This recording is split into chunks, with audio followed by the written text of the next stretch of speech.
Hello, my friends. Welcome to another episode of Diablo 4. My name is Wilfred. Um, distracted. So, I've managed to finish the Season 1 journey last night with my druid hitting level 100. I'm happy, of course. And I'd like to share my view with you, or my thought with you after completing the entire journey of this season up to patch 1.1.1. So, and my thought will be organized into 5 categories. But before I get there, overall, I think it's an average experience. It's not great, but it's not terrible either. I think the game is still very bare bone. There's still a lot of work need to be done, especially the quality of life kind of like changes. Co-op has to be a lot stronger as well. And the whole loot system, I think if they were to look back a couple of years later, and this probably is one of the design that should have been in the beta, but not in this build here, and the and of course the overall season leaderboard and so on, a lot need to be done. Even the season mechanic is very bare bone compared to nowadays the newer kind of ARPG on what they do for a season. So now, so that's my thought there. 5 category I would like to go into. The first category is the Battle Pass, of course. I have nothing against the Battle Pass. I had a video on that. I think these majority of them are nice cosmetic options. There's a lot more cosmetic compared to Diablo 3, and it's nice. It costs a couple of dollars if you count the credit that they give it back to you for you to top up for the next season Battle Pass. I think it's worth it. It overall, it is very easy to complete the Battle Pass, which easy is good. I'm not here to complain. I think that these are cosmetic items, so you don't need to work too hard for it. Unlike the title, Wrathful Heart. But yeah, I mean, I'm fine with that too. So overall, it's a 4-star out of 5 for me, because I don't really like the ham design, and I found that the same set transmog for all the character classes are just a bit lazy in a sense.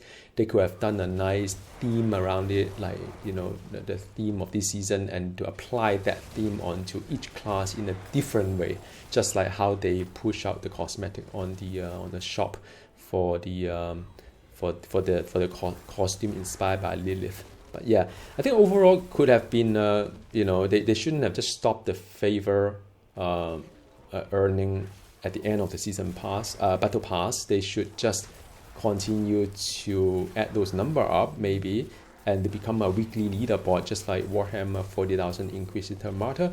It's kind of fun to see, like see your friends and how much they contribute as well to the week within the clan. I think it's kind of fun. Now, second category is co-op. So I've already made a video earlier on. I'm not going to repeat the points here. Unless you are playing with some friends who are with a very similar progress with you, it is not at all fun. Not at all fun. It's just too tedious to group with people across different world tiers. It is not even productive to help power level anyone. Basically, you have no role to play unless you want to power their life progress. But other than that, it's just you're just going through the ground with them, and if they join you, it's also not very fun because it's just they don't catch up to you fast. Unlike Diablo 3, if you bring someone to a higher tier dungeon or Greater Rift, they get the progress a lot faster to catch up to you, and henceforth they can play together with you. I think that is the point. Your friend to catch up fast, they play with you. And that is what Blizzard need to think about, rather than making everybody grinding through the whole painful process. Okay, so that is the co-op 1-star out of 5. The third category to talk about is the gear progression. So now I feel that compared to Diablo 3, it's just way too slow. It's just so hard to find those gear with the right affixes that you can imprint them, especially for earlier level when the crafting material is so scarce, and crafting in general is very expensive as well. So it prohibits many things. Like you don't even feel free to experiment if certain affixes is going to be good for your build per se, and you're not encouraged to do too many incremental upgrade at the initial part of the game. And of course, some of the legendary you have to collect because it doesn't include in the codex. For example, there are some build defining kind of like an aspect. You have to farm the legendary in order to extract and imprint them. In my mind, I think all legendary should be just a codex. And the moment you loot a legendary, you obtain the codex. Now, it could be the lowest value when you imprint them, but at least you don't need to think too hard about keeping all this gear onto the stash. And I don't even know how to arrange them because they're just too hard to read each one of them. Finding the right gear is very, very tedious. Each rare item has 4 affixes at the high level. Not only do you need to find out if you have 3 out of 4 that it hits your match list. For me, I have a list of prioritized kind of affixes for each of the slot. You have to find that they hit it. The second thing is that you have to see if the item level is high enough or not. Third is that is it with the right range or not, right? And then it makes it so hard because if your gear is already upgraded to a certain kind of like 5 star or 6 stars, comparing it and see what you have, whether this is an improvement or not, is basically a lot of mathematics involved. Like you have to do some calculation, and it's just kind of tedious in general. I would just upgrade it and compare the side by side. But it's just very, very tedious to find that one gem out of a pile of rubbish. I'm fine with this concept if I'm confident about what affixes to use. But sometimes, I'm still learning the game. What if I've been picking the less optimal kind of like affixes? What if I've been throwing away all the real gems and hunting for the fake one? I don't know. It just doesn't give me a kind of like, happy feeling when I look for all these affixes. And also, look, I mean, if you want to change your build and change your, say for example, you manage to get some unique at the kind of later game. Man, I mean, to refarm all these slots and to refarm all these affixes just because you change your build, no thank you. I think I'm quite happy sticking with what I've got. Well, it's not happy. I'm just like, I don't bother to go for different build, at least for now. So it's the 2 out of 5 star for me. 2 star because it is different from Diablo 3. So I give it to them that they try to do something different. That is the extra star for them, 2 out of 5. Crafting, I think crafting is just way too expensive.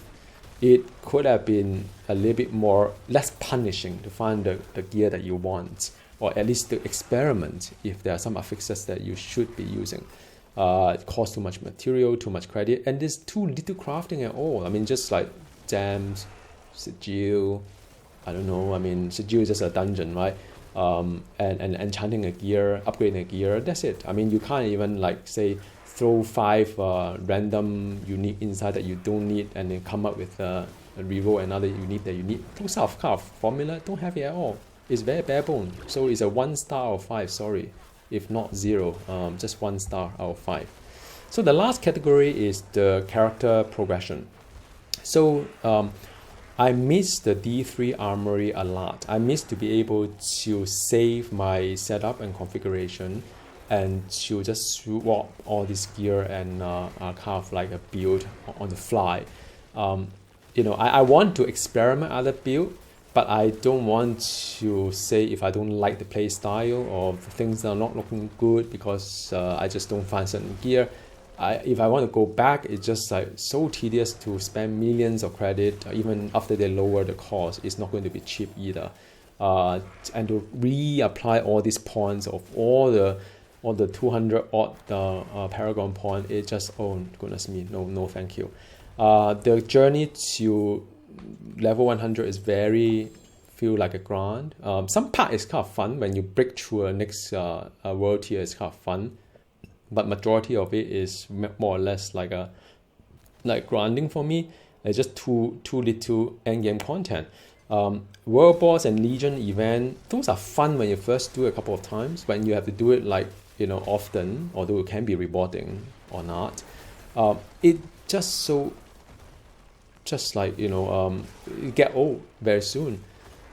Tree or Whisper, I'm actually fine with it because it does spawn from different locations, but it's the same old thing. Either collect this or invoke some ritual or what have you. It's like a generic kind of like a bounty, if you get me. And the Nightmare Dungeon, I found that majority of them are actually quite bad. There are some really good ones, and the good ones are the ones that you don't need to walk around too much. There's a pretty high mob density that you can at least have some fun smashing things. But I'm not a big fan of Nightmare Dungeon. I prefer the Greater Rift a great deal. Nightmare Dungeon is more like bounty in a small area. So that's how I see it. Questing is very much like World of Warcraft. Some may like it. I don't really care about the side quest anymore. I think I rather do the side quest together with the main story because it adds texture to the whole main story. You can hear different perspective from other people around the NPC, around the main story. But beyond that, no. It for me just click, skip, go to a marker, do the thing, and then after that I get my renown, done. No more side quests. But that's my thought. It's a 3-star out of 5. So in general, I think adding all up is there about 2.5 star for season 1 out of 5. That's why I say it's average. So now that's my thought. What about your thought? What do you think about the Diablo 4 season 1? Can you relate to what I said? Do let me know in the comment box below, and I'll see you very soon. All right, bye.